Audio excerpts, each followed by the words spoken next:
Clear आता है। Zoom पर नहीं हाँ मेरे सर, पास। अभी खेम सर पढ़ा रहे थे तो काफी क्लियर था। अच्छा, तो हमारे इसमें चल नहीं पा रहा है नया चैप्टर उसमें। है ये? गॉस थ्योरम एक नया चैप्टर है, दूसरी रेफरेंस बुक कंपटीशन के हिसाब से और एनसीईआरटी के अकॉर्डिंग यहाँ पर इलेक्ट्रिक फील्ड एंड चार्जेस नाम से चैप्टर है और ये इसकी एक नेक्स्ट हेडिंग मानी जा सकती है। ये है इसकी बैकग्राउंड। सबसे पहली हेडिंग इसमें बच्चों जो आ रही है वह है एरिया वेक्टर। तो सबसे पहली हेडिंग हमें इसमें पढ़ना है एरिया वेक्टर नाम से। एरिया वेक्टर क्या है बच्चों, इसमें नया पॉइंट। चैप्टर है ना सर ये? हाँ, एक नया चैप्टर है। एरिया वेक्टर को जरा सर वो 3 टाइप समझ। के क्वेश्चन बच रहे थे ना जो आप कह रहे थे कराने हैं वो। क्या चीज कराना था? सर 3 टाइप के क्वेश्चन बच रहे थे ना, वो बबल वाले और वो। 3 टाइप के क्वेश्चन कौन कौन से, थोड़ा सा याद दिला देना। सर आपने बबल वाला बताया था। अच्छा, चलो अभी शुरू करा दे रहे हैं, इन्हीं के क्वेश्चन में हम डाल देंगे। जरा सोचना पड़ेगा कौन से थे, क्योंकि हम बहुत सारे जगह बाहर होके आ रहे हैं तो हमें अभी एग्जैक्टली पता ही नहीं कि हम कौन सी दुनिया में थे। ये पता है कि बस चैप्टर खत्म हो गया, ये देख लिया हमने। और जहाँ तक रिंग वाली बात है, रिंग के क्वेश्चन जो होते हैं वो फार्मूला बेस्ड होते हैं और रिंग का कोई छुट्टी होती। क्या कल छुट्टी इसलिए हुई सर थी, कहीं गए हुए थे? हम दिल्ली से आए थे बेटा और काफ़ी एग्जॉस्ट हो चुके थे, तो मतलब फील नहीं आ रहा था पूरा। चैप्टर नया है, इससे बहुत एनर्जी और पूरे एंटरटेनमेंट के साथ एंजॉय करते हुए पढ़ना है। और जो लटके हुए फेस से फिर मज़ा नहीं रहता है, क्योंकि पढ़ाई को जीना है, ख़त्म नहीं करना है। तो देखो ठीक है, उसको आगे ले लेंगे, पहले भी हम इसको आगे बढ़ाते हैं। जरा सोच लेंगे कौन कौन से क्वेश्चन बाकी हैं तो उससे कर लेंगे। एरिया वेक्टर में एक लाइन लिखो बच्चों, area is a scalar quantity. इसमें एक फर्स्ट पॉइंट लिख लो, area is a scalar quantity. Sir हाँ बोलो। सर जो आपने ऐप बनाया था सर, ये सर गूगल प्ले से जो बच्चे डाउनलोड करेंगे तो आपको इससे कुछ फायदा होगा?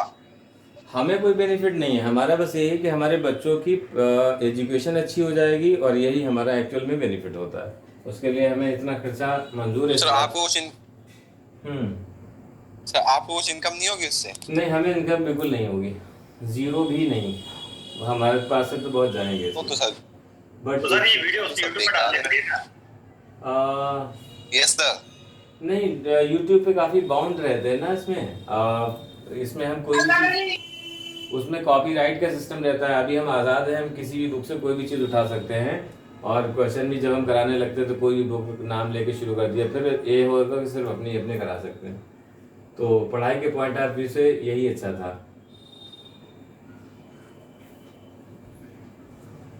As a vector when it is associated with any field. Area is a scalar quantity, but it is considered as a vector when it is associated with any field. Any field, like electric field, gravitational field,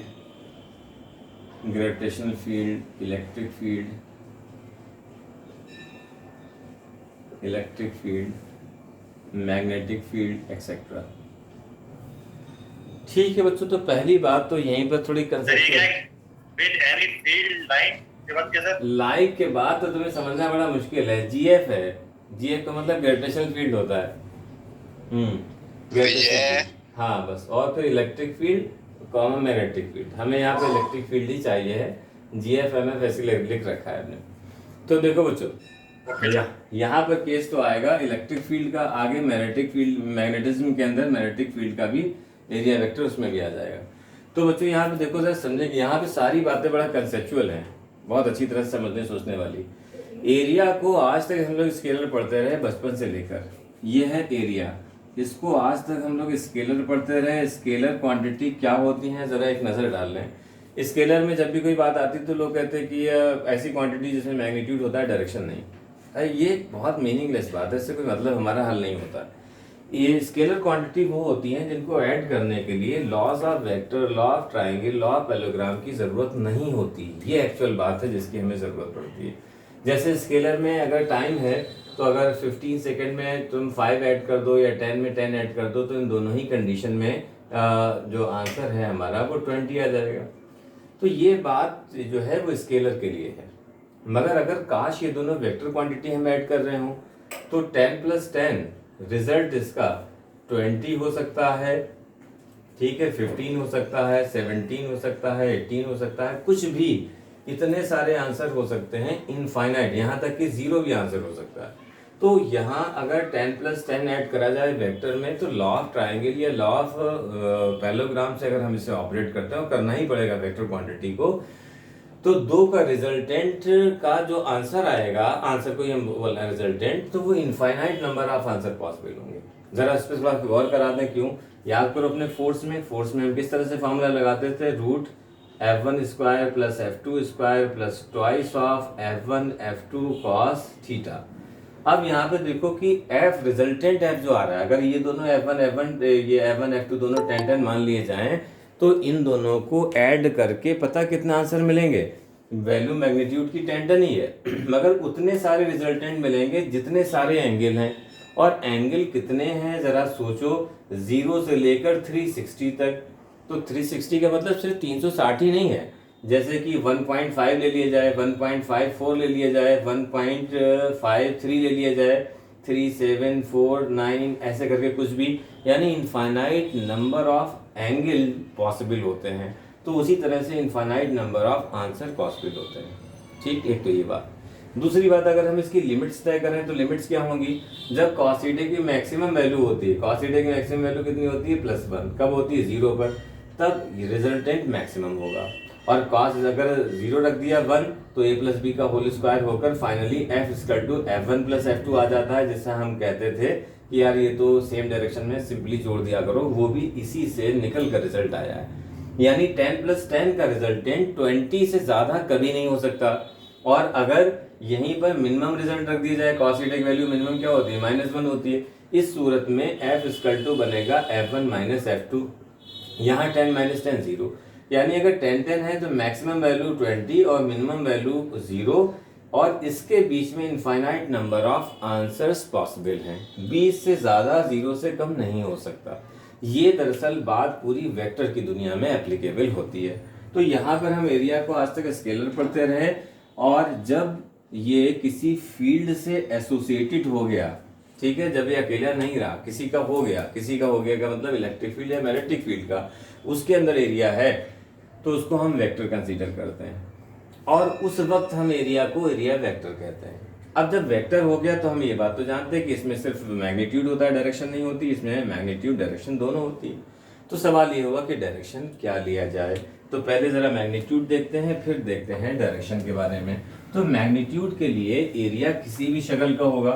area हो सकता है हमारा rectangle shape का हो, ठीक है, तो area निकालने के लिए L × B यूज हो जाएगा।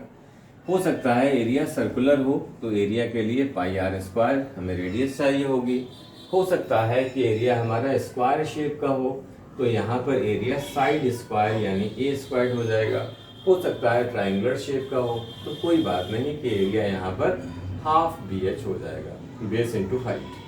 तो एरिया का मैग्नीट्यूड तो उसकी शक्ल देख के ही हम समझ लेंगे कि कैसे हमें संभालना है। मगर डायरेक्शन का जहाँ तक बात है, डायरेक्शन इसकी हमेशा perpendicularly outward to the plane होती है। एरिया वेक्टर की डायरेक्शन ये देखो, परपेंडिकुलरली आउटवर्ड का मतलब है यहाँ पर हम ऐसा एक एरो बना रहे हैं जिसकी डायरेक्शन कैसी है, इस प्लेन के परपेंडिकुलरली आउटवर्ड है, मतलब ऐसे है, ये ऐसे बाहर की तरफ निकली है। ये एरिया हमेशा प्लेन से 90 डिग्री पर इसकी डायरेक्शन होगी, आउटवर्ड टू द प्लेन। जैसे ये एरिया है, 2D हुआ ना फिर ये हाँ 2D कहाँ 3D हो गया। 3D कैसा होता है? ये तो 2D फिगर्स है। देखो 2D में ये लाइन हमने जबरदस्ती 2D में मिक्स कर रखी है। ये लाइन एक्चुअली यूं थी, और ये लाइन अगर ऐसे बनाते तब जाके पूरा फिगर कंप्लीट होता। हम मजबूर हैं कि इस बोर्ड पर हम 2D लिख सकते हैं, तो इसलिए हमने इसे 2D में दिखाया हुआ है। एक्चुअल में ये लाइन इसकी ऐसी है, ये लाइन ऐसी है, और ऐसी लाइन अगर बनाया तो 3D हुआ। कैसे 3D हुआ? जब हमने ये यूज करा तो XY 2 एक्सिस हो गई, जब हमने U एक्सिस यूज करी तो Z एक्सिस यूज हो गई, इसलिए यहाँ पे 3D फिगर्स है सारे। अब ये एरिया वेक्टर की कहानी हुई इसकी डायरेक्शन वाइज। अब इन लोगों का क्या रोल होगा और किस लिए पढ़ा जा रहा है, इसका फिगर बना लो, फिर आगे चलते हैं। Electric flux. इलेक्ट्रिक फ्लक्स में ही एरिया वेक्टर की जरूरत पड़ जाएगी पहली हेडिंग में, और इसीलिए एरिया वेक्टर को पहले यहाँ पर इंट्रोड्यूस कराया गया। ये हमसे कभी नहीं पूछा जा रहा है एरिया वेक्टर क्या है, मगर इस बात को ही चैप्टर में हजारों बार यूज करना होगा। अगर हम ये नहीं जानते तो बहुत सारी बातें हमारी अधूरी रह जाएंगी।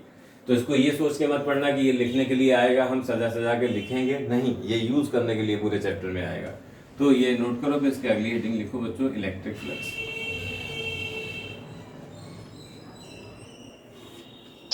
सर ये बना ले क्या? बिल्कुल हाँ, बना लो, इसे याद रहेगा, क्योंकि यहाँ तो है ही मैग्नेटिक फील्ड में फिर से आएगा। जैसे इलेक्ट्रिक फ्लक्स आ रहा है, मैग्नेटिक फ्लक्स आएगा, कहानी यही रहेगी, क्वेश्चन भी यही रहेंगे, बस उनकी वैल्यूज बदल जाएंगी। तो इलेक्ट्रिक फ्लक्स में लिखो बच्चों, it is the number of field lines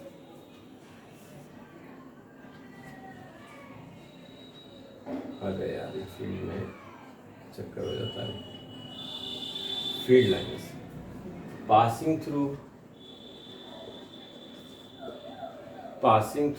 any area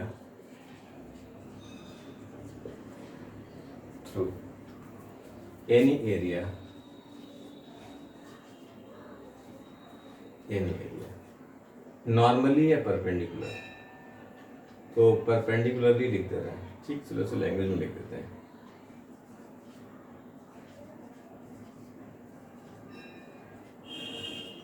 perpendicularly या नॉर्मली जितनी भी लाइंस पास हो रही फील्ड लाइंस, उनकी संख्या, उनकी नंबर को हम इलेक्ट्रिक फ्लक्स कहते हैं।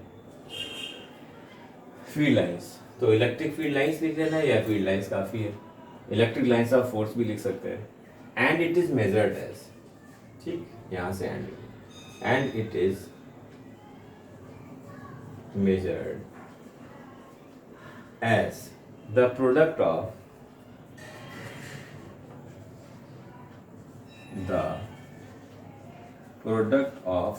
magnitude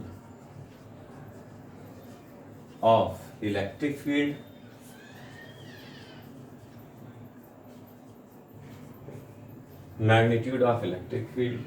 comma area vector and cosine angle। Cos को प्यार से कोसाइन कह देते हैं बच्चों, कॉस का पूरा नाम कोसाइन है। कोसाइन एंगल बिटवीन देम का मतलब वही दोनों लोग, इलेक्ट्रिक फील्ड इंटेंसिटी और एरिया वेक्टर, बिटवीन देम, बस ये इसकी कहानी हो गई। अब यहाँ पर पहला फॉर्मूला आ गया, इसी पर पहले क्वेश्चन तो यहीं पर आ गए, इसी टॉपिक पे पहले सारे क्वेश्चन आ गए, और ये सारे क्वेश्चन बच्चों आए हैं इस टॉपिक पे, फ्रीक्वेंटली आते हैं। इलेक्ट्रिक फील्ड पे भी, इलेक्ट्रिक फ्लक्स पे भी आए हैं, इलेक्ट्रिक फील्ड को लेकर, मैग्नेटिक फ्लक्स में भी आता है क्वेश्चन, दोनों का फॉर्मूला सेम रहता है। जो आपने को डायग्राम बताया वो ये लैंग्वेज में लिख दिया क्या इलेक्ट्रिक फ्लक्स का? हाँ, बस इसका हम अभी फॉर्मूला लिखने जा रहे हैं, अभी इसका ऑपरेशन करते हैं, उन डायग्राम को इसके साथ मिला के अभी समझते हैं, न्यूमेरिकल्स को भी, इनकी कहानियों को भी। देखो ये है बच्चों इलेक्ट्रिक फील्ड लाइंस। हाँ, पहले फॉर्मूला लिखना था, फॉर्मूला ये है फाई इक्वल टू, तो integration of E dot D S, यूं करके भी पढ़ते हैं इसको डेरिवेशन में। यहाँ पे क्लोज सरफेस के लिए एक सर्किल बना देते हैं, इसे सरफेस इंटीग्रल का नाम देते हैं। सरफेस इंटीग्रल कोई खास चीज़ नहीं, इंटीग्रेशन ही है बस इलेक्ट्रिक फील्ड और डी एस का। ये तो है थोड़ी बुकिश बात, इसकी भी ज़रूरत डेरिवेशन में हल्की सी पड़ जाएगी। तुम्हें पता है A dot B, A B cos theta होता है, ये बात हम लोग बहुत बार देख चुके हैं। A dot B is equal to A B cos theta, ये कहाँ से आया, जरा इस पे गौर कर लेते थोड़ा सा। जब फिजिक्स में दो क्वांटिटी को मल्टीप्लाई किया, दो वेक्टर को मल्टीप्लाई किया जाता है, दो वेक्टर को मल्टीप्लाई किया जाता है, तो पूरी फिजिक्स में दो तरह के केस देखे गए। कभी तो रिजल्ट निकला हमारा स्केलर और कभी निकला वेक्टर। जब जब स्केलर निकला तब तब इस नाम को हमने डॉट प्रोडक्ट एक सिंबल दे दिया और दूसरा नाम रख दिया स्केलर प्रोडक्ट या डॉट प्रोडक्ट। मतलब अंडरस्टूड है उसके अंदर कि कहीं पर ए डॉट बी लिखा हुआ है तो दो वेक्टर को मल्टीप्लाई करके जो रिजल्ट मिल रहा है वो स्केलर है, तभी उसको स्केलर प्रोडक्ट या हम डॉट प्रोडक्ट का नाम देते हैं। जब दो वेक्टर को मल्टीप्लाई करने पे रिजल्ट हमें स्केलर प्राप्त होता है, तो ऐसी कहानियों में, ऐसी सिचुएशन में इसको वेक्टर नाम दिया जाता है। वेक्टर मिलता है तो इसका नाम या सिंबल इसका ए क्रॉस बी है। तो A dot B, A cross B में इन्होंने क्या करा कि दो क्वांटिटी का मल्टीप्लिकेशन, दो वेक्टर का मल्टीप्लिकेशन तो है ही, मगर जब जब स्केलर मिल रहा था तो डॉट सिंबल दे दिया, वेक्टर मिल रहा था तो क्रॉस दे दिया, ताकि दूर से देखने वाला भी इसे समझ ले कि ये किस तरह का केस है। अब ये केस इसकी शक्ल से दिखाई दे रहा है। अगर ई डॉट डी एस है, डी एस का मतलब एक छोटे से सरफेस का एरिया, एरिया वेक्टर, तो इसका रिजल्ट अगर फ्लक्स आ रहा है, फाई से रिप्रेजेंट कर रहे हैं, तो इसका मतलब है ये स्केलर है, इसमें जानने की जरूरत ही नहीं, ये तो डॉट खुद अपने आप में इंफॉर्मेशन दे रहा है कि रिजल्ट हमें स्केलर मिल रहा है। अब ये तो बात हो गई, मगर हम लोग इसमें यूज करेंगे कि नॉर्मली हमें एरिया पूरा दे रखा होता है, तो ई डॉट ए है, ये यहाँ पर एरिया वेक्टर है, इसे एस से भी रिप्रेजेंट कर सकते हैं, फिलहाल हमने ए से ले रखा है उसे। अब जब ओपन करेंगे इसे तो क्या आएगा, ई ए कॉस थीटा। तो ये दरअसल हम लोग कंसेप्ट यूज करेंगे, क्योंकि डीएस वाला सिर्फ वहां पे जरूरत पड़ेगी जहां पर इंटीग्रेशन करने जा रहे हो, डेरिवेशन जहां कर रहे हो वहां पर। नॉर्मली जितने भी क्वेश्चन होंगे तुम्हारे, उन सब में ई ए कॉस थीटा लगेगा। चाहे एरिया वेक्टर को ए लिखो या एस लिखो, वो तुम्हारी मर्जी। हमें थोड़ा सा ए थोड़ा ज्यादा अच्छा लग रहा था तो ए ले लिया। अब इसमें कौन कौन क्या क्या है, इसका मतलब सर एरिया था। हाँ, इसका भी एरिया है। इसका एरिया का मतलब ये छोटा सा एरिया होता है। जैसे मान लो पूरा एक स्फेयर है, स्फेयर में इतने पार्ट का एरिया ले लिया जाए तो इसका नाम हम लोग जो है वो डीएस रख देते हैं, छोटे से एरिया का डीएस। सर इसका इंटीग्रेट नहीं करा क्या? हाँ, इंटीग्रेट इसलिए नहीं करा क्योंकि इसके लिए हम लोग इसे छोड़ रखे होते हैं फार्मूला। जैसी सिचुएशन होगी तब हम वहां पर डीएस को इंटीग्रेट करके एस बनाएंगे, ठीक है। डीएस को इंटीग्रेट, सर ये इंटीग्रेट हाँ। समझ नहीं आया। कौन सा? सर ये आपने जो पाई का किया। अच्छा, तुम लोग यहाँ पर सिर्फ इतनी बात को समझो पहले, तो यहाँ उसकी जैसी डेरिवेशन आएगा तब उसका करेंगे ऑपरेशन। अभी चूंकि सिचुएशन नहीं बता पाना थोड़ा उधर मुश्किल है। Flux equal to E dot A होता है, ई डॉट ए, और तुम्हें पता है डॉट प्रोडक्ट का रिजल्ट हमेशा आता है cos theta, cos theta. A dot B हमेशा ए बी कॉस थीटा होगा, A cross B equal to A B cos theta होगा। तो फ्लक्स निकालने के लिए कि किसी भी सरफेस से नंबर ऑफ फील्ड लाइंस कितनी पास हो रही है, बड़ी बात है ये, और उसको बताने के लिए फॉर्मूला था। जैसे इसका फिगर बनाया, एक फिगर से तुम समझो, ये है एक प्लेन, मतलब एक पेज रख दिया हमने, एक पेज है, इसकी लेंथ ब्रेथ ये है, पेज को हमने यूं रखा है ऐसे, यहाँ पे फील्ड लाइंस निकल रही हैं। तो ये field lines, electric field lines इस तरह से होती हैं, जैसे अब बना दी हमने, तो यहाँ से 3-4 लाइनें बनाई हैं, मगर ऐसी लाखों लाइंस निकल रही हैं। जैसे एक बल्ब से लाखों करोड़ों रेज निकल रही होती हैं, वैसे ही बल्ब की जगह पर अगर हम चार्ज मान लें, पॉजिटिव चार्ज है या बल्ब है, तो बल्ब से निकलने वाली रेज वैसे ही चार्ज से निकलने वाली इलेक्ट्रिक फील्ड लाइंस होती हैं। तो ये यूनिफॉर्म इलेक्ट्रिक फील्ड हमने बना दिया, एक पॉजिटिव प्लेट बना दिया, एक नेगेटिव, पॉजिटिव से नेगेटिव इलेक्ट्रिक फील्ड एस्टेब्लिश हो गया। और इनफाइनाइट नंबर ऑफ बहुत सारी फील्ड लाइंस हैं यहाँ पर, लाखों करोड़ों अरबों हैं। अब इस एरिया से जितनी भी फील्ड लाइंस परपेंडिकुलर पास हो रही हैं, इन सब का नंबर अगर इनकी काउंटिंग शुरू करें तो उसको हम फ्लक्स कहेंगे। और वो फ्लक्स निकालने के लिए हमारे पास 3 रास्ते हैं। 3 रास्तों में एक तो हमें चाहिए है सबसे पहले ये, इसका मतलब क्या होता है, कॉस थीटा। कॉस थीटा बताओ बच्चों क्या है?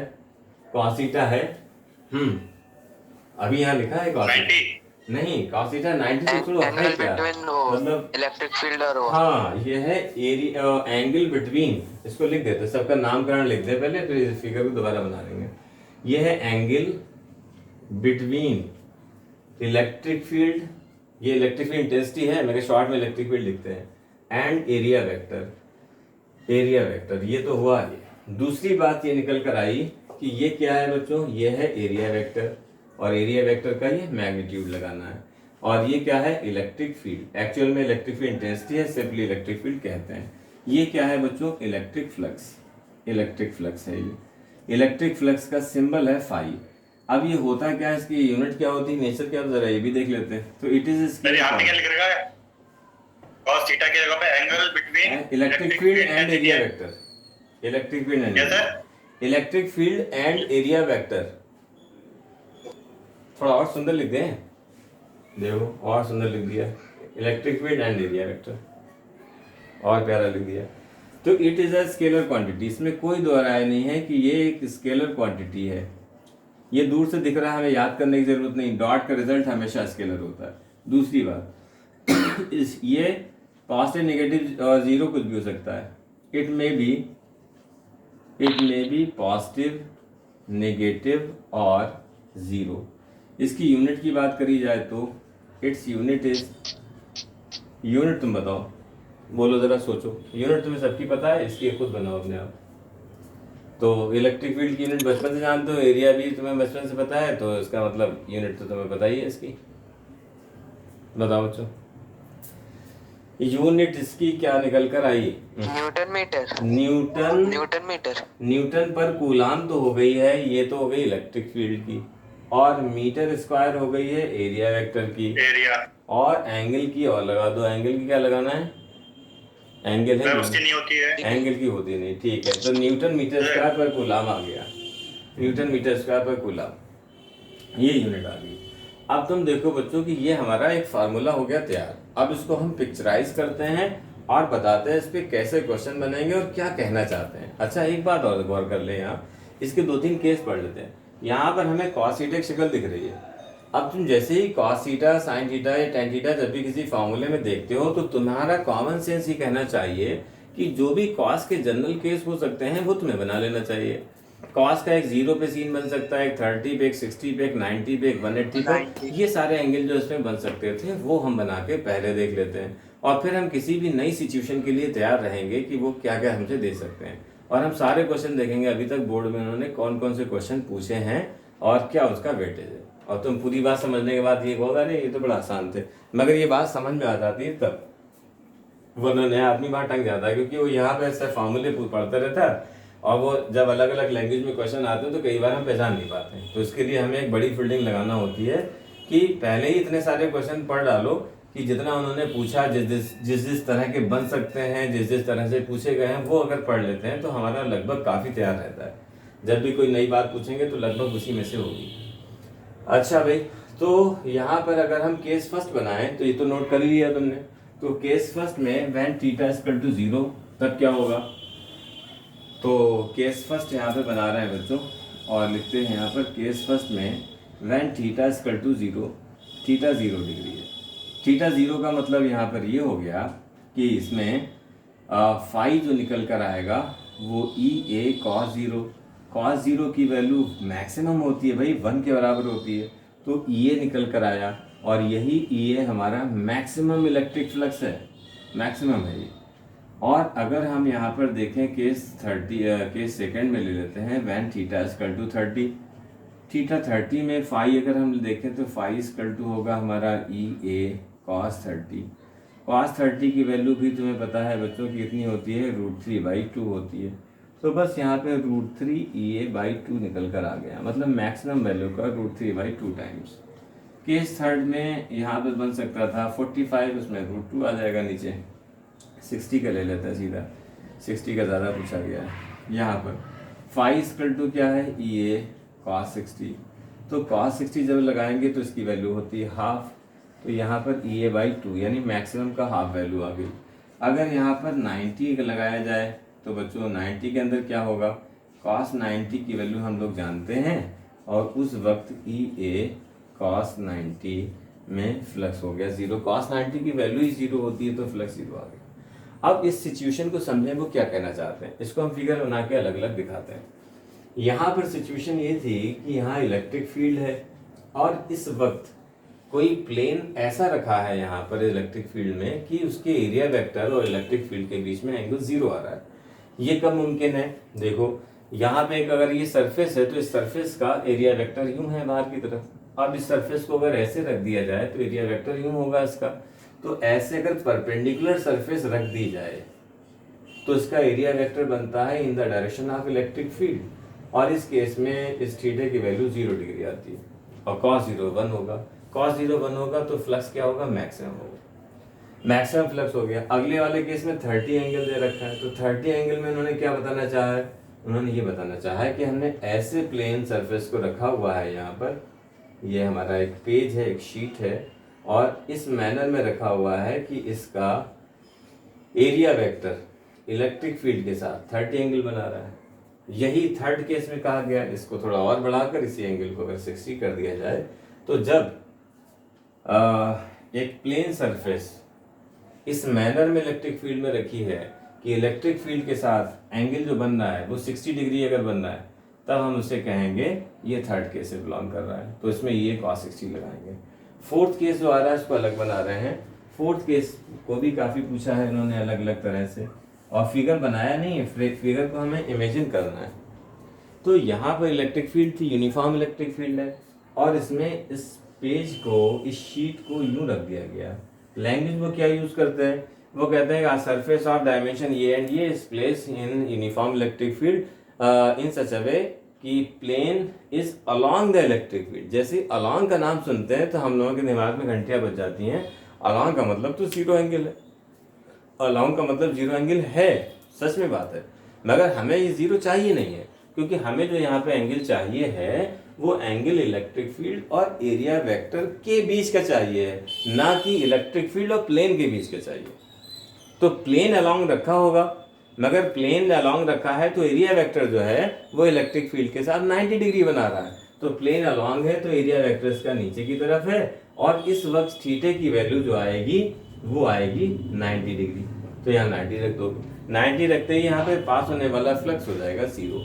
अब यही बात यहाँ पे थोड़ी परेशान होती है, जब न्यूमेरिकल आता है ये तो वो अच्छी सर प्लेन की थिकनेस नहीं होगी, इसकी थिकनेस नेग्लिजिबल है। अगर इसकी थिकनेस होती तो ये एरिया में थोड़े काउंट होता, तो फिर इसका वॉल्यूम लेते हैं। हम लोग 3 क्वांटिटी की बात कर चुके हैं फिजिक्स में, 3 तरह की क्वांटिटी की बात करी जाती है, लैम्डा, सिग्मा या रो। तो अगर 1D होगी तो हम लैम्डा वाइज की बात करेंगे, 2D होगी तो एरिया वाइज बात करेंगे, 3D होगी तो हम वॉल्यूम वाइज बात करेंगे। चूंकि एरिया वेक्टर है तो यहाँ पर शीट की बात होगी कि उससे पास होने वाला फ्लक्स क्या है, तो हमेशा एरिया के इसमें जरूरत पड़ेगी, और एरिया में उसकी थिकनेस नेग्लिजिबल, बिल्कुल पेज लाइक स्ट्रक्चर, इस तरह से होगा। अब ये तुम एक्सपेरिमेंट घर पे भी करके देख सकते हो, और कॉस का ये रिजल्ट है कि कितना अच्छे ये रिजल्ट बता देता है। जैसे यहाँ पर हम तुम्हें नहीं बता सकते पूरा, थोड़ा सा अंदाज़ा दे रहे हैं तुम्हें कराने के लिए, क्योंकि यहाँ पे लाइट उस तरह से पड़ नहीं रही है, कि लाइटिंग का सेटअप थोड़ा दूसरा है ना। इसमें ये था कि अगर मान लो यहाँ पे बल्ब है, तुम्हारी तरफ बल्ब है, ये लगा हुआ है, ठीक है, स्क्रीन की तरफ, और ये हमारा एक पेज है, ठीक है, ये हमारा कवर पेज है। अब इसमें क्या हुआ कि एरिया वेक्टर इसका इस तरफ है और इलेक्ट्रिक फील्ड लाइंस भी इधर हैं। अगर तुम ऐसे रखोगे तो बोर्ड पर शेडो मैक्सिमम आएगी, करके देखना। एक बल्ब होगा, उसके सामने ऐसे पेज रखना, तो तुम देखो शेडो मैक्सिमम होगी। क्यों मैक्सिमम है शेडो? क्योंकि मैक्सिमम फील्ड लाइंस इसके ऊपर गिर रही हैं, जो इससे रोक लिया गया। इलेक्ट्रिक फील्ड लाइंस तो क्रॉस हो जाती हैं, मगर लाइट की रेज इससे रोक ली जाती हैं, तो यहाँ पे शेडो बड़ी सी नजर आएगी। अब तुमने क्या करा, इसको तुमने थोड़े एंगल पर ऐसे मोड़ा, तो ऐसे जब मोड़ोगे तो जितने बड़े साइज की शेडो बन रही थी अब वो उससे आधी हो जाएगी, अगर तुमने 60 एंगल बना दिया। और यही तुमने ऐसे रख दिया है बिल्कुल, और ये बिल्कुल 0 थिकनेस का है, तो सारी फील्ड लाइंस इधर से पैरेलल निकल जाएंगी, यानी इसके क्रॉस करते हुई नहीं जाएंगी, इसमें से पास नहीं होंगी। तो यहाँ से ऐसा करने में फ्लक्स मैक्सिमम से 0 तक डिक्रीज हो गया, और ये 0 तक डिक्रीज होने को कितने केस बन सकते हैं? इनफाइनाइट। कौन बता सकता है? कॉस बता सकता है। इतनी आसान बात को हम लोग कह देते हैं, या इतनी मुश्किल बात को हम कॉस से रिप्रेजेंट कर देते हैं कि भाई ये कॉस थीटा से सॉल्व होगा। तो कॉस थीटा में कितने एंगल लगा सकते हो तुम? अब कितने एंगल से निकाल सकते थे? अगर 0 से अगर तुम 90 तक की बात कर लो तब भी इनफाइनाइट एंगल तैयार हो जाएंगे। उस इनफाइनाइट एंगल में तुम्हें कॉस सब बता देगा कि 0 की तरफ मैक्सिमम केस है, 90 की तरफ 0 केस है, और बाकी 0 से मैक्सिमम तक के इनफाइनाइट नंबर ऑफ केस यहाँ पर बन जाएंगे। बताओ। तो इस तरह से यहाँ पर बात हुई। अब ये जो बातें हुई हैं, अब इसको एक बड़ा सा फिगर बना के अलग अलग सिचुएशन में और देते हैं, और एक छोटी सी बात वो डिस्कस करते हैं जो उन्होंने पूछा, उनको बहुत पसंद है बोर्ड वालों को, और वो यहाँ पर यही धोखा एक दे सकते हैं बहुत अच्छी तरीके से। देखो वो धोखा क्या है। वो धोखा है ये कि उन्होंने एक फील्ड लाइन बना दी, ये कहा कि इलेक्ट्रिक फील्ड लाइंस हैं ये, ठीक है, यूनिफॉर्म इलेक्ट्रिक फील्ड लाइन। अब एक केस ये बना सकते थे, वो जब ये कहते हैं कि a plane surface having dimension इतने is placed in uniform electric field perpendicularly। बस जैसे ही परपेंडिकुलर सुनते हैं हम लोग कि प्लेन सरफेस जिसका एरिया इतना है वो इलेक्ट्रिक फील्ड में परपेंडिकुलर रखा हुआ है, तो परपेंडिकुलर पर हम लोग अक्सर भावनाओं में बहते हुए EA cos 90 लगा देते हैं और cos 90 सब गड़बड़ हो जाएगा। अरे भाई प्लेन सरफेस परपेंडिकुलर रखा है तो रखा रहने दे दो, हमें तो एरिया वेक्टर इलेक्ट्रिक फील्ड के बीच में एंगल चाहिए है, तो ये जब परपेंडिकुलर रखा है उस वक्त एरिया वेक्टर इलेक्ट्रिक फील्ड के साथ जीरो एंगल बना रहा है, तो cos 90 ना यूज कर cos 0 यूज करेंगे, जबकि वो वर्डिंग यूज करेंगे कि surface is place perpendicular to electric field. एक यहाँ पर धोखा, दूसरा धोखा एक उनको और अच्छा लगता है अलोंग द वाला, तो अलोंग द वाला छोटा है, एक धोखा यहाँ पर है जो सबसे अच्छा क्वेश्चन है, बस यही है। बाकी दो एक डिफरेंट क्वेश्चन और हैं वो भी कराते हैं, ये पूरी इनकी सार है। अभी न्यूमेरिकल देखे इसको जैसे जैसे उन्होंने पूछा बताते। अब यहाँ पर वो देखा क्या देते हैं बच्चों, ये एरिया वेक्टर है, ये इलेक्ट्रिक फील्ड है। वो कहते हैं अब प्लेन हैविंग डायमेंशन, कुछ डायमेंशन दे दिया, जैसे उन्होंने दे दिया 10 सेंटीमीटर इंटू 20 लेंथ ब्रेथ दे रखी है।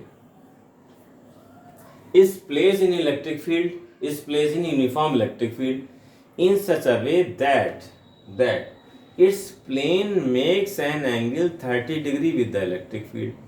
Plane makes an angle 30 degree या 60 मान लो, plane makes an angle 60 degree with the electric field, ज़्यादा है, इसको लैंग्वेज में भी लिख दे रहे हैं। Its plane makes an angle angle में कौन कौन गायब हो गया, ये एन दोनों गायब हो गए, angle 60 degree with the electric field. ये लैंग्वेज बड़ा धोखे वाली है। जैसे ही 60 डिग्री एंगल देखा तो हम लोगों का दिल एकदम चाहने लगता है, अरे यार ये तो बड़ा आसान क्वेश्चन है, लगा दिया जाए फौरन phi equal to EA cos 60। फिर यहाँ पर हम उनके जाल में फंस जाएंगे।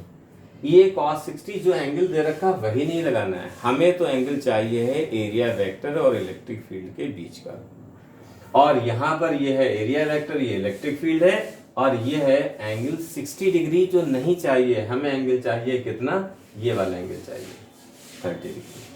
तो ये अगर उन्होंने 60 दिया तो हम 90 से 60 माइनस करेंगे, जो 30 है वो लैंग्वेज में लिखेंगे, हम उनकी बात पढ़कर उसको फिगर ड्रॉ करेंगे, फिगर में देखेंगे कि एरिया वेक्टर और इलेक्ट्रिक फील्ड कितना एंगल बना रहे हैं, और उस वैल्यू को हम लगाएंगे जाकर उस न्यूमेरिकल में। ठीक है। फिर तीसरी बात तो ये ध्यान रहे कि एंगल प्लेन के साथ दिया है या एरिया वेक्टर। कभी कभार वो शराफत से भी ट्रीट कर लेते हैं कि एंगल जो है plane is place in electric field in such a way that it's normal makes an angle 60 degree. तो नॉर्मल अगर 30, नॉर्मल या एरिया वेक्टर एक ही बात होता है, नॉर्मल या एरिया वेक्टर, ये 60 बना रहा है, उसका मतलब डायरेक्टली ये 60 दे रखा है, तब तो हम सीधा सीधा एंगल बना देंगे। अगर प्लेन का नाम दे दिया तो हम 90 में से माइनस करके लाएंगे। इसी तरह से तीसरी बात ये थी कि जहां पे वो कहेंगे कि एक सरफेस ऐसे रखी है कि it's plane makes an angle 0 degree with electric field, या it's plane is place along the electric field. इन दोनों ही सिचुएशन में हमें एरिया वेक्टर 90 डिग्री लेना होगा। बस यहाँ पर तो यहाँ करेक्शन करके क्या, उन्होंने 60 बोला, हमने 60 नहीं लिखा, हमने लिखा यहाँ 30 डिग्री, क्योंकि यहाँ एरिया वेक्टर इसके साथ 30 मिला है। यहाँ पर अगर देखा अलॉन्ग तो phi equal to EA cos 90 रख दिया 0। बस ये तुम्हारा टोटल खेल है। इसमें दो एक टाइप इससे हट के क्वेश्चन है वो अलग बताएंगे, ज्यादातर इसमें ये फ्लक्स पे क्वेश्चन आते हैं। अब इसमें सारे ही क्वेश्चन पूछे गए हैं, हम जितना प्लेन इलेक्ट्रिक फील्ड दिया है एक ही क्वेश्चन के सारे पार्ट बना के 4 या 5 उसे बता दे रहे हैं कि ये सारे ही बोर्ड के क्वेश्चन है। लिखो जरा, पहला क्वेश्चन तुम्हारी स्क्रीन पे आ रहा है। हाँ अब नहीं बताओ, ये सारी बात क्लियर हो भाई? अब अगर नहीं क्लियर है तो पहला पढ़ाओ हमने लिया है, अब उसे क्लियर करें, बताओ। यस सर, हो गई। पहला लिखो क्वेश्चन। पहला क्वेश्चन जो है तुम्हारे स्क्रीन पे आने जा रहा है। चलो हम भी लिखते रहे साथ में, तुम भी याद करोगे, क्वेश्चन भी लिखा, आंसर भी लिखा। यहाँ पर लिखेंगे तो छोटा पड़ जाएगा, पूरी लिखना पड़ेगा यार। तो चलो फिगर बनते रहेंगे दोबारा। देखो बच्चों, देखो a surface having dimension, question है a surface having dimensions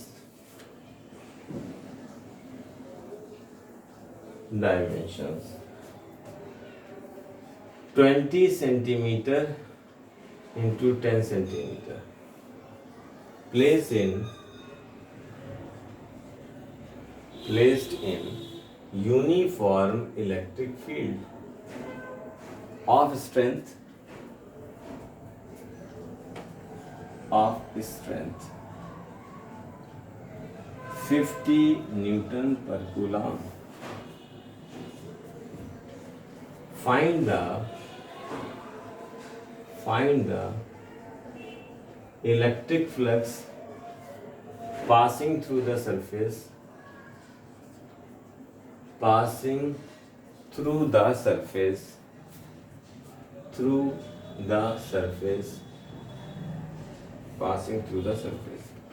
in following cases. Number 1 है when its plane is placed along the electric field.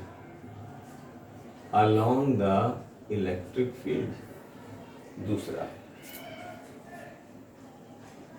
when its plane makes an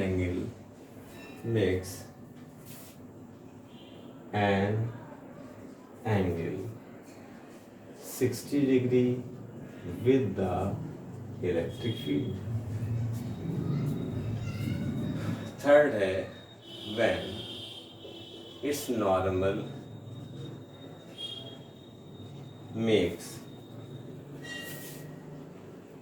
an angle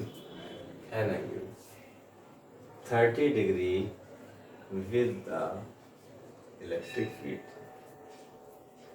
फिर है next, fourth, when its plane is placed perpendicular to the electric field.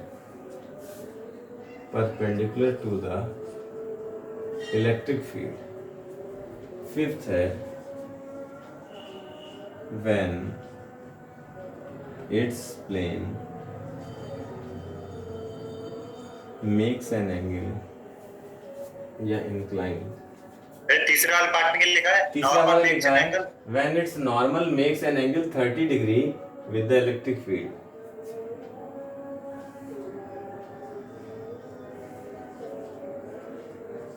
Last part है when its plane is inclined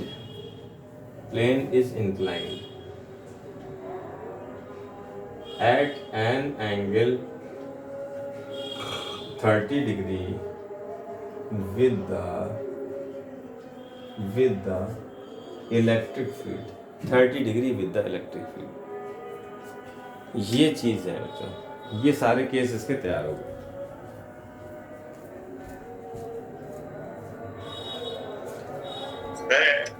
इस last में inclined at an angle 30 degrees. 30 degree with the electric field. Last part, 30 degree with the electric field.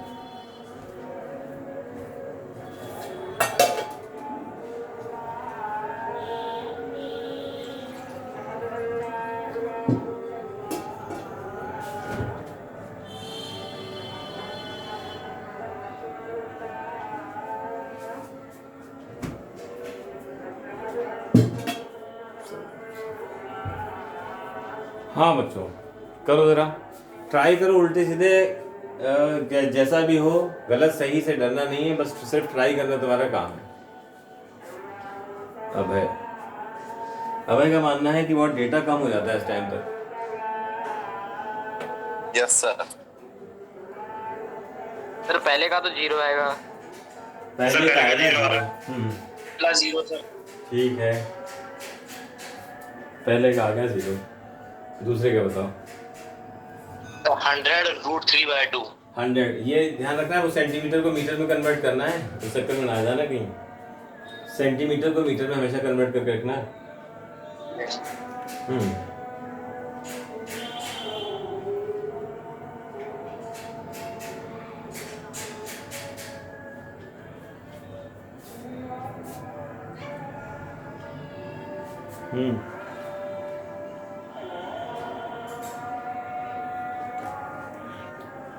चलो, तुम्हें मौका दे दिया गया, हम भी कर रहे हैं पीछे पीछे.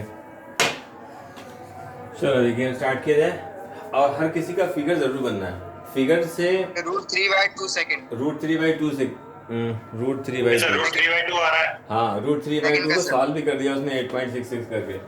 देखो √3/2 ही काफी है। वैसे √3/2 की वैल्यू हाँ सही है, याद रखो अक्सर जरूरत पड़ती रहती है। हाँ बच्चों, तो यहाँ पे पहला वाले केस का फिगर जरूर बनाना है। यहाँ फर्स्ट वाले केस में यूं कहा उन्होंने, तो फिगर बनाना जरूरी है।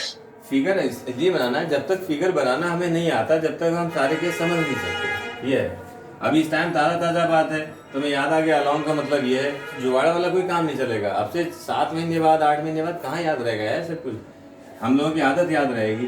उन्होंने कहा अलोंग द इलेक्ट्रिक फील्ड, उन्होंने प्लेन एकदम अलोंग बना दिया।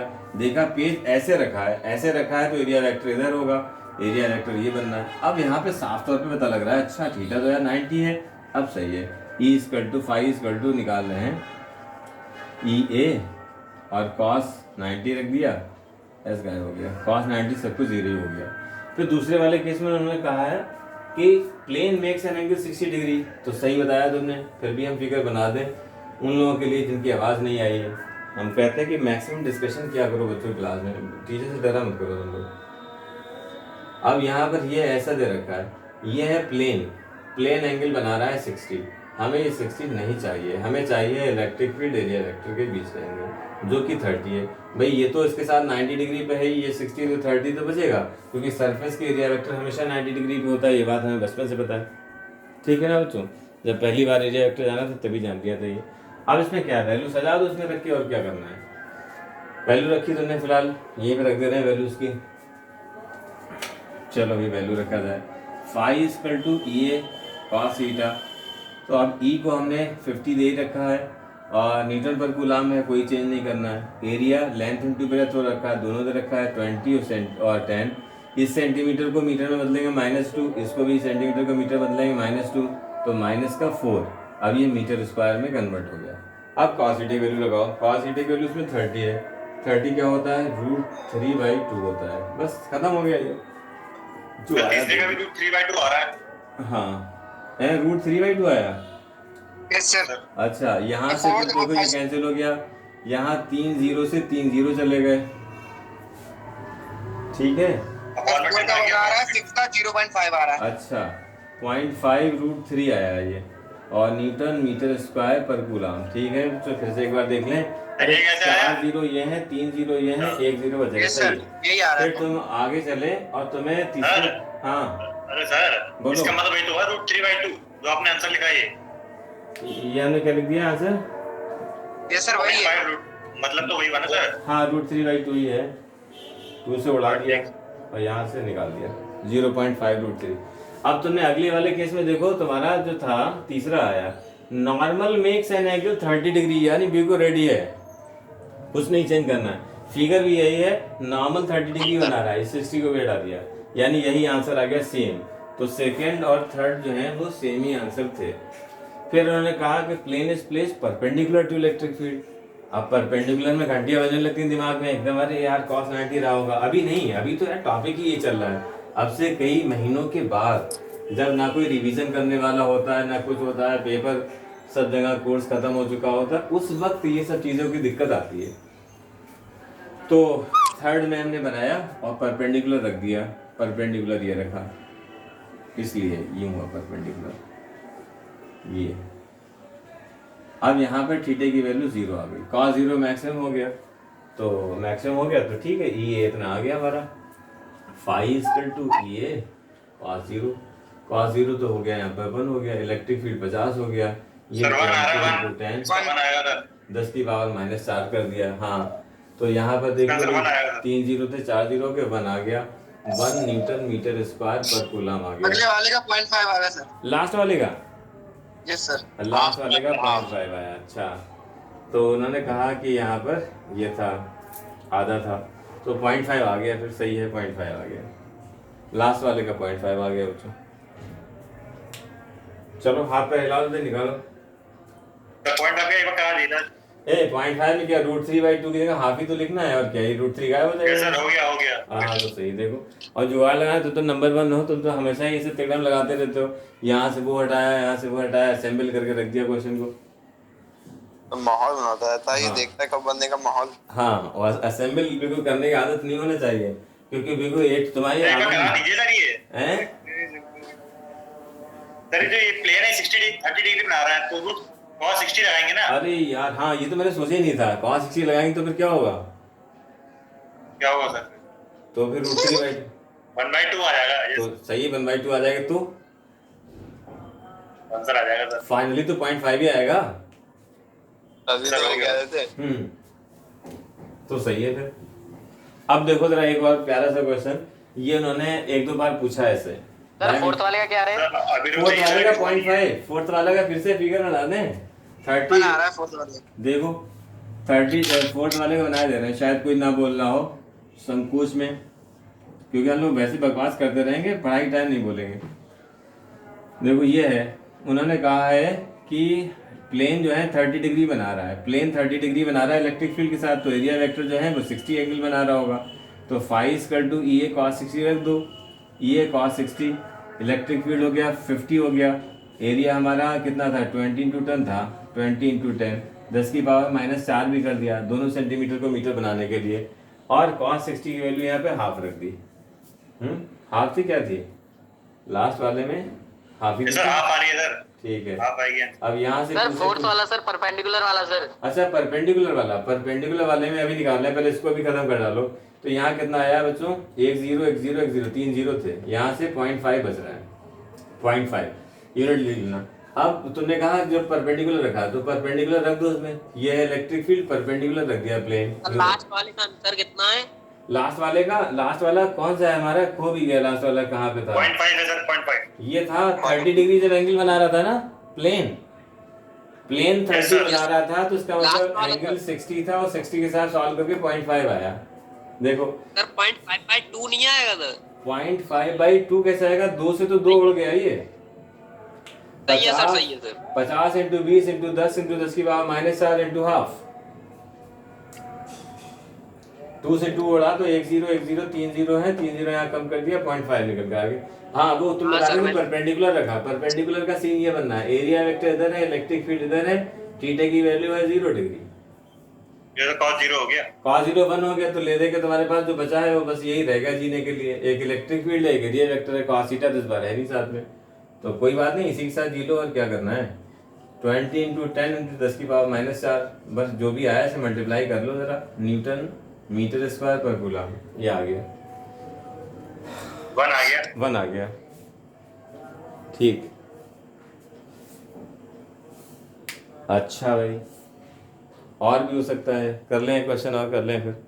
और क्वेश्चन है बहुत ही प्यारा, बहुत ही सुंदर से एक क्वेश्चन और लिख लो। सर पेपर में सर थ्योरी भी तो आती होगी। देखो थ्योरी में क्या है, डेरिवेशन, जैसे इलेक्ट्रिक फ्लक्स की डेफिनेशन, तो थ्योरी चूंकि कम आती है, और वो तो हर किसी को याद रहती है, वो तो 8 साइड वाला बच्चा भी रोड पे जा रहा है, उससे पूछो इलेक्ट्रिक फ्लक्स क्या है, वो भी बता देगा रेटा वो तुम्हें। मगर मेन सीन ये है कि उसको सारी थ्योरी डेरिवेशन याद करके हमेशा पता होना चाहिए, और दिमाग में ये रहना चाहिए कि अब हम 0 जानते हैं।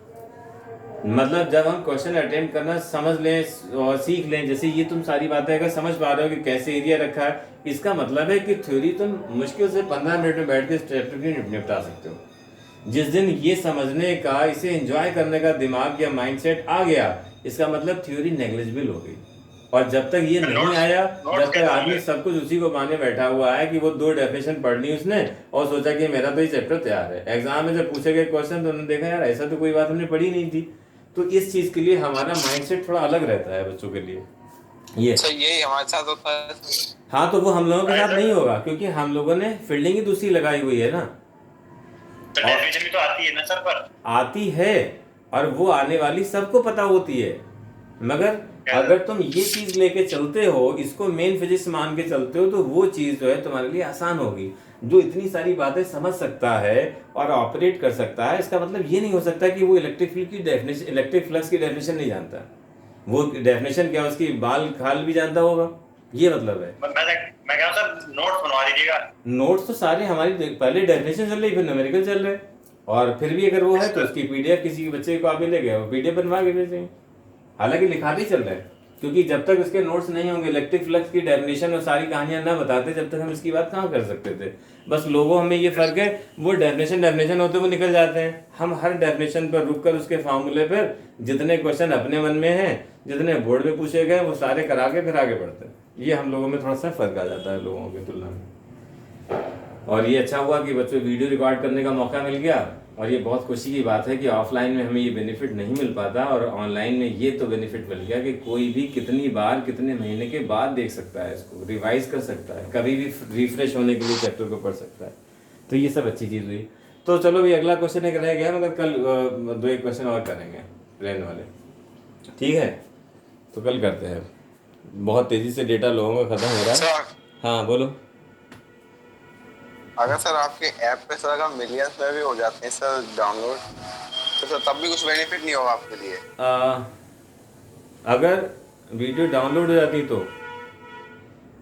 नहीं सर, ऐप आपका ऐप जो है वो अगर मिलियंस में डाउनलोड कर लें लोग। मिलियंस में नहीं, क्योंकि हमारा सिस्टम अपने पर्पस यूज के लिए था, इसलिए वो दूसरे ऐप होते हैं जिन्हें डाउनलोड करने पे मिल रहा होता है। हमें मतलब यही कि हमें अपने काम के लिए इंजीनियर्स को हायर करके उनसे ऐप बनवाना पड़ा।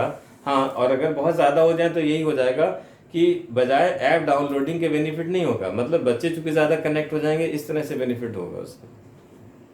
अरे सर वो ऐड आते हैं ना उसमें ऐप में, हाँ तो सर वो कंपनी देती है, ऐड देती है। अच्छा, हाँ वो तब हो जाते हैं जब ज़्यादा हो जाए, तब ऐसा हो सकता है।